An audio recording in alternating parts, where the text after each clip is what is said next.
The air raid siren wailed through London's darkness, its shrill cry tearing through the night like a banshee. Victoria Foster kept her head down as she hurried along the blackout streets, medical bag clutched to her chest. The December cold bit at her cheeks, but she hardly noticed. After 2 years of war, the bitter English winters had become just another enemy to endure. "Miss! Miss, you need to take shelter," a warden called out, waving his flashlight with its carefully downturned beam. "Nurse heading to St. Thomas's," she called back, not breaking stride. "Emergency staff."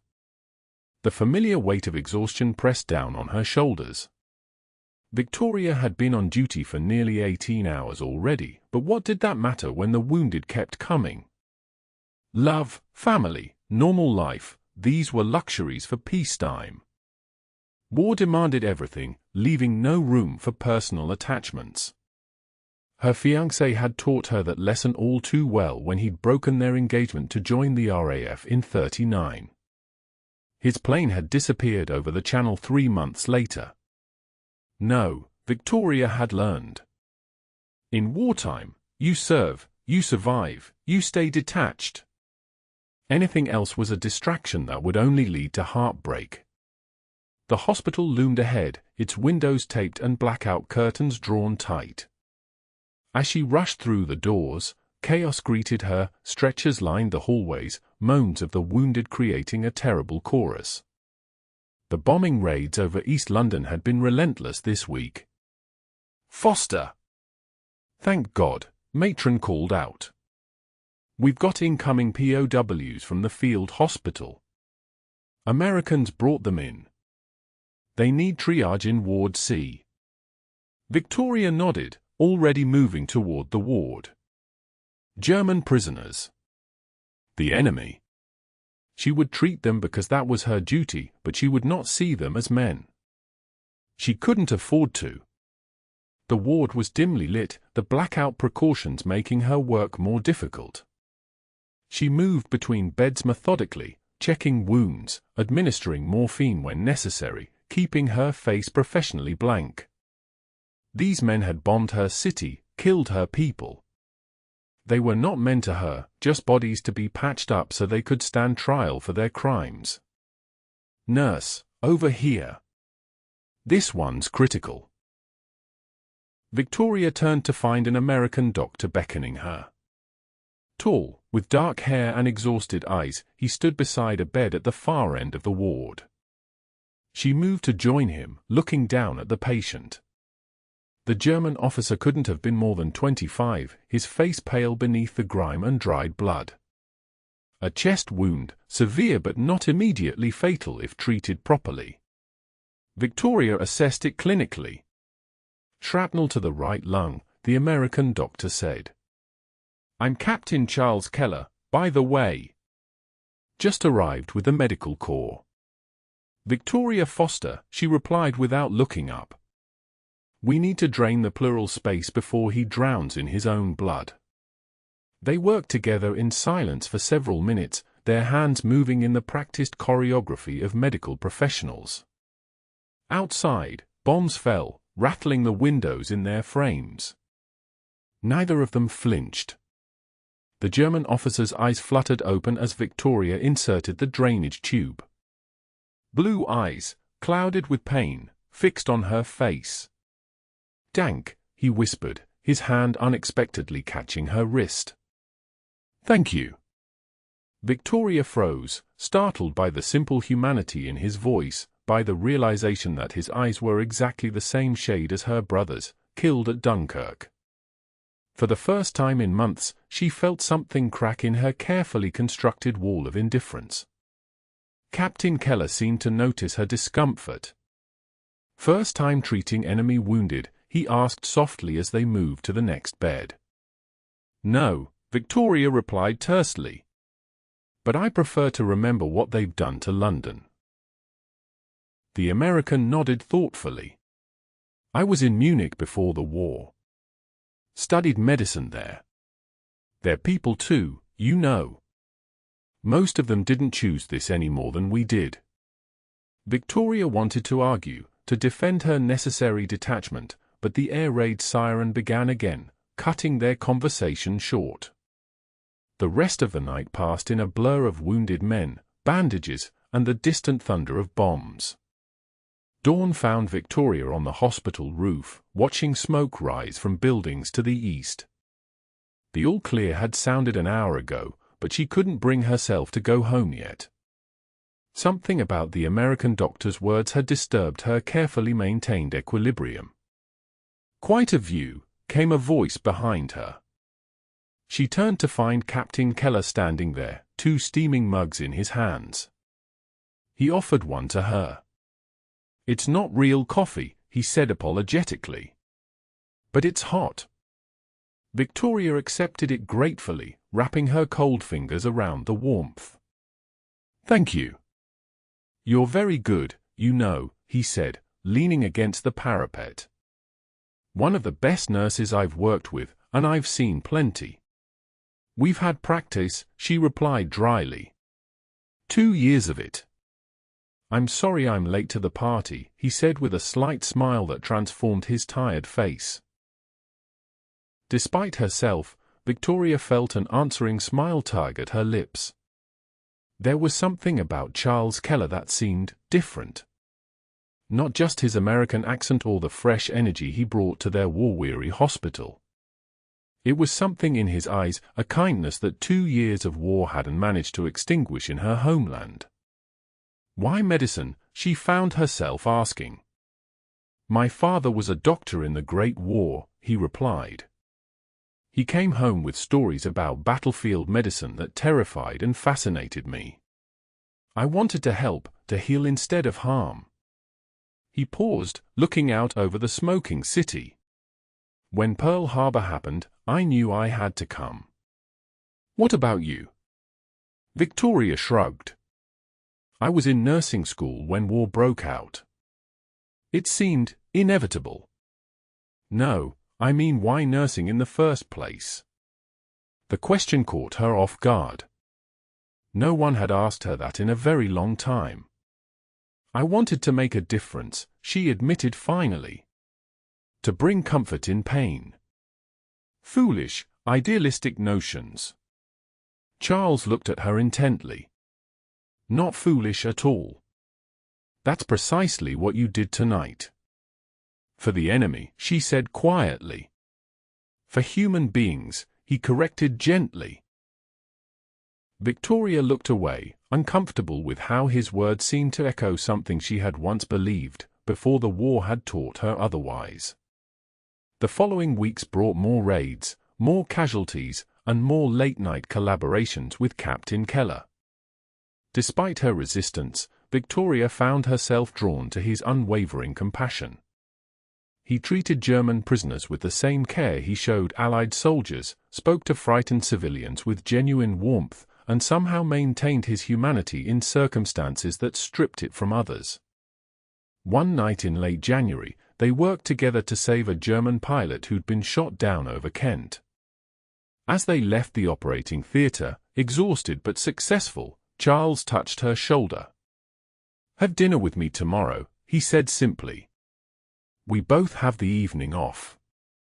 There's a little place near Russell Square that still manages a decent meal despite rationing." Victoria hesitated. She had kept everyone at arm's length for so long, it felt dangerous to consider anything else.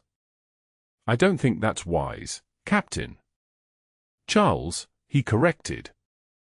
"And why not?" "Because there's a war on?" "All the more reason to grab moments of normalcy when we can."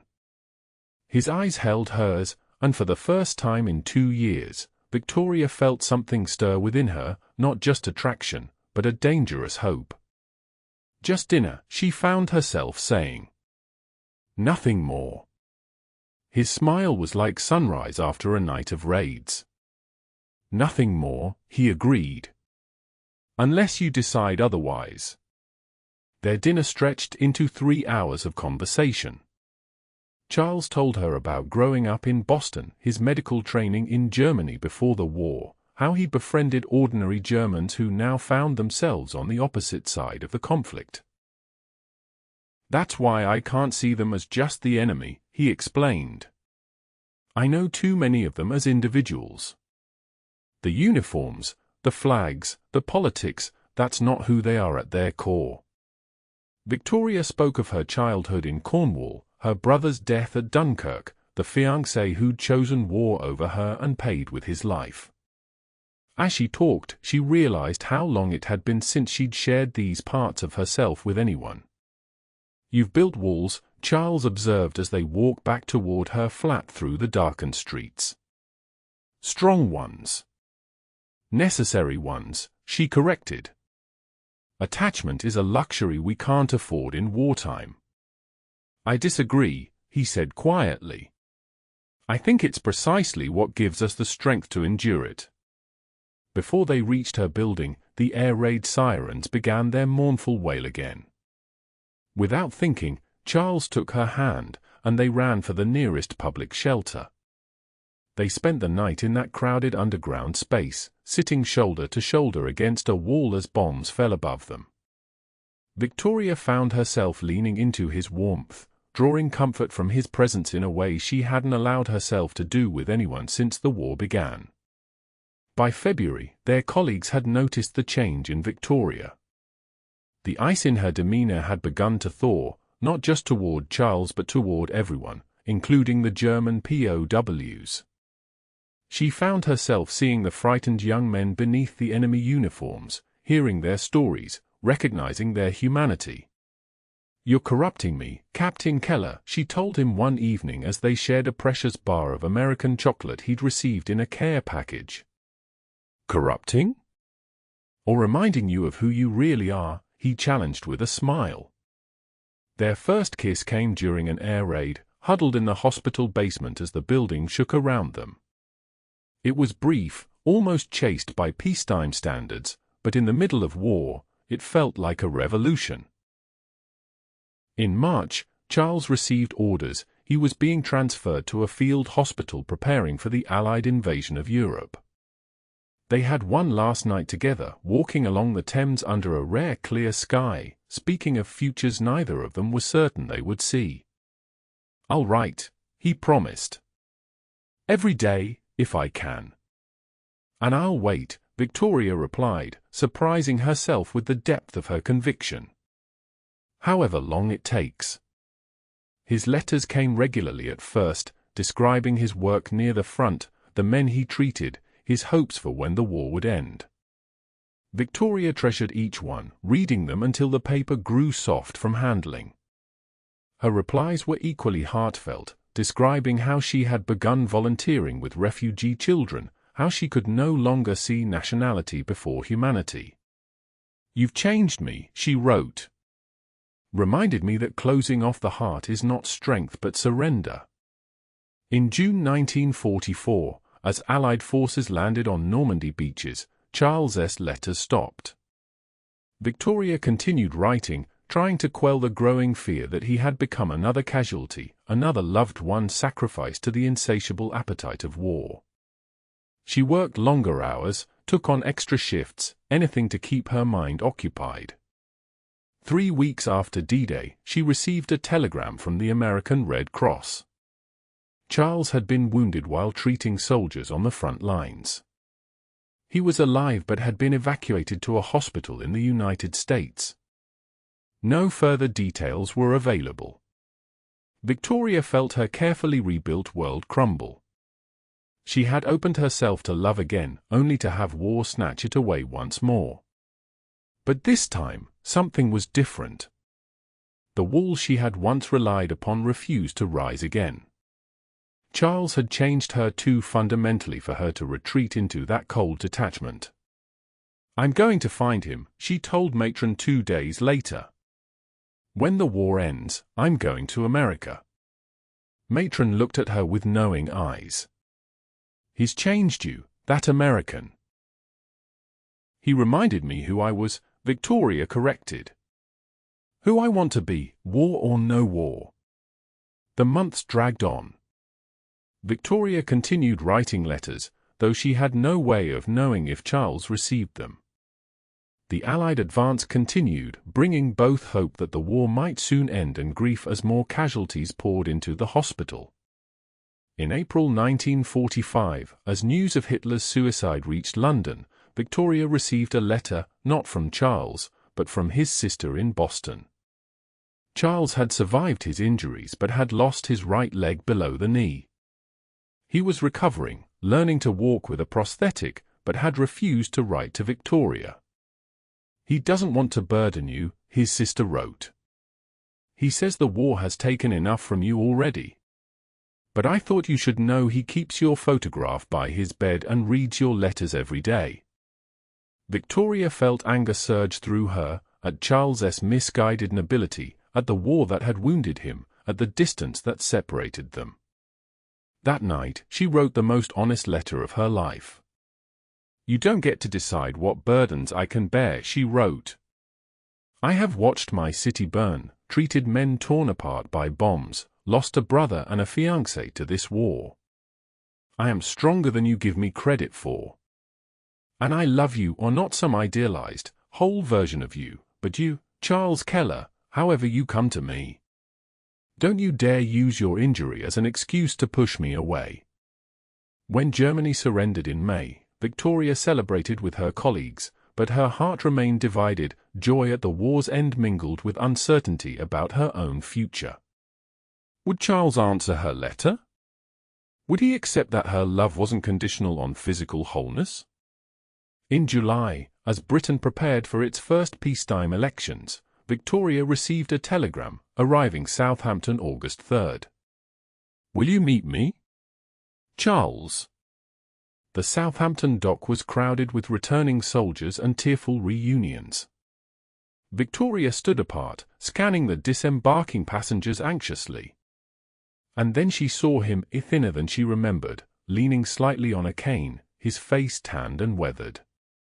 But his eyes, when they found hers across the crowd, were unchanged, warm, kind, alive with emotion. She didn't remember moving, only that suddenly she was in his arms, her face pressed against his chest, hearing the steady beat of his heart beneath her ear. "You came," she whispered. "Your letter didn't leave me much choice," he replied, his voice rough with emotion. "You're a very persuasive woman, Victoria Foster." She stepped back to look at him properly, noting the careful way he balanced his weight, the new lines around his eyes that spoke of pain endured. "Is this going to work?" he asked quietly. "Us?" Victoria took his hand, feeling the strength in his fingers as they closed around hers. "We survived a world war," she said simply. "Everything else is just details." 3 days later, they were married in a small London church, still bearing scars from the Blitz. Victoria wore a dress fashioned from parachute silk, and Charles stood tall without his cane, determination winning over physical discomfort. A photographer from the London Times captured the moment they emerged from the church, Victoria radiant in white, Charles in his dress uniform, his medal for bravery gleaming on his chest. Behind them, the bombed-out shell of a building stood in stark contrast to their joy. The photograph appeared on the front page the next day. American hero weds British nurse, love triumphs after 5-year separation. It became one of the iconic images of post-war reconciliation and hope, a symbol of all that had been endured and all that could now begin anew. As they prepared to leave for America, where Charles had been offered a position at Boston City Hospital, Victoria packed the newspaper alongside her most treasured possessions. "What are you thinking?" Charles asked, finding her contemplating the photograph. "That war tried its best to teach me not to love," she replied. "And I almost learned that lesson too well." He drew her close, his arms strong around her. "I'm glad you're a terrible student." Victoria laughed, leaning into his embrace. "Only in some subjects. In others, I excel." "Such as?" "Patience," she said, kissing him softly. "Hope. And loving a stubborn American doctor who thought he could make my decisions for me. I've learned my lesson about that, Charles assured her. See? We both had things to learn. Victoria looked up at him, at the face that had come to mean home to her. And now we have a lifetime to learn together. Outside their window, London was beginning the long process of rebuilding. Scarred but undefeated, just like them. The war had separated them, wounded them, changed them, but in the end, it had failed to defeat the most human quality of all, the capacity to love despite everything.